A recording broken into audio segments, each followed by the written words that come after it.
This morning, a teenager is dead, 3 others shot, and several hurt during a Juneteenth celebration in the nation's capital. Several hundred people gathered for an unpermitted event.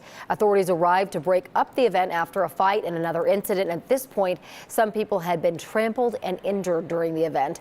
Later, someone opened fire in the crowd, hitting a police officer, 2 adults, and a 15-year-old boy. The teenager was killed. The others were all taken to the hospital. No suspects are in custody, and it's not clear if any of the victims were targeted. We have new information from Uvalde, Texas, in the investigation into the police response to last month's shooting at Robb Elementary. The city hired an attorney to argue that certain pieces of evidence, including body camera footage, shouldn't be publicly released. The city said that it would interfere with investigations or potential criminal prosecution. The Attorney General has a little more than a month to decide whether to keep the records sealed. The family of one of the shooting victims, Uzia Garcia, is pledging to protest against the Uvalde CISD police chief until he's removed from his positions with the school district and Uvalde City Council. The family says the errors and lack of judgment on the day of the shooting cost lives. As previously reported, it took law enforcement more than an hour to breach the classroom where the shooter was barricaded. This week, the House committee investigating the January 6th attack on the Capitol will present evidence in a public hearing about then-President Donald Trump's involvement in a failed scheme to overturn the 2020 election results. Now, you may recall after the election, certificates appearing to be from Trump electors were sent to the National Archives in Washington, D.C. by Republicans in 7 battleground states that Joe Biden won. The efforts created 2 sets of electors, an official group selected by the states and the fake ones. Right now, 2 volunteers from Alabama fighting for Ukraine are being held in Donetsk. Alexander John Robert Druki and Andy Tai Nyuk Win were captured last week and are reportedly being detained by Russian-backed separatists. The State Department says it's closely monitoring the situation. Troops in Ukraine are facing a fierce fight against Russia in the eastern part of Ukraine. Ukraine is using military equipment from the U.S. to help slow Russia's attacks in the Donbas region.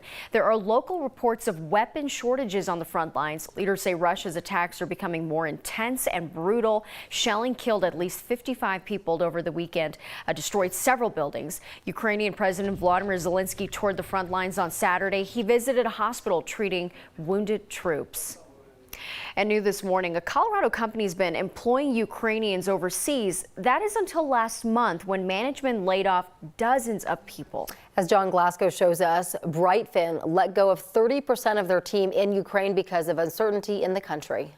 Russia has been waging war in Ukraine for months. The UN says nearly 4,000 civilians have been killed since the start of the war. Some of us lost our friends and relatives. Some of us lost our homes. Victoria Krasnashon lived in Kyiv until recently. Her family fled the Ukraine to Poland shortly after the war started. Despite uprooting her life, she kept her job, working remotely to provide for her family. I worked from home. I was running between my home and bomb shelter. First 2 days, then we decided to leave the country. Victoria worked as an invoice manager at Brightfin for nearly 2 years. The company is based in Colorado with offices in the Denver Tech Center. She led a team of more than 24 employees, all Ukrainian like herself. Then last month, without warning, Brightfin downsized, laying off 11 members of her team. And then, bam, in one day, 30% of company just not here anymore. And this was made absolutely in an inhuman way. Brightfin confirmed to 9 News they laid off a total of 57 employees working in Ukraine. The company sent us a statement that reads in part, "As soon as the invasion began, many of our global clients required us to utilize resources outside of Ukraine. Without an end in sight for the invasion, we simply could not afford to keep 100% of our Ukrainian team." We didn't feel like company cares about us, like we cared about the company and our jobs. Krasnashon dodged the layoffs at Brightfin, but following their decision, she decided to quit in protest. I feel like helpless. I don't want to feel like this. I don't want to support business that doesn't support Ukraine in this war. We spoke with former Brightfin employees who lost their jobs in the layoffs. They say they were given 1 month's compensation and a reference letter. Layoffs is okay in business. It's normal practice. But most important, how it's done. Staying a human It's much more important than any money. John Glasgow reporting there. Brightfin says of the 300 employees they have, about 100 are located in Denver, 140 are in Ukraine. The company says it has no plans to make any more layoffs. They say those employees who have been laid off can reapply at the company if positions open back up in the future. Starting this week, some of the youngest Americans can now get their COVID-19 vaccine. The Pfizer vaccine is 3 doses, covers kids from 6 months to 4 years old. The Moderna vaccine is 2 doses and can cover kids up to 5 years old. And this is big news for parents who've been waiting for months.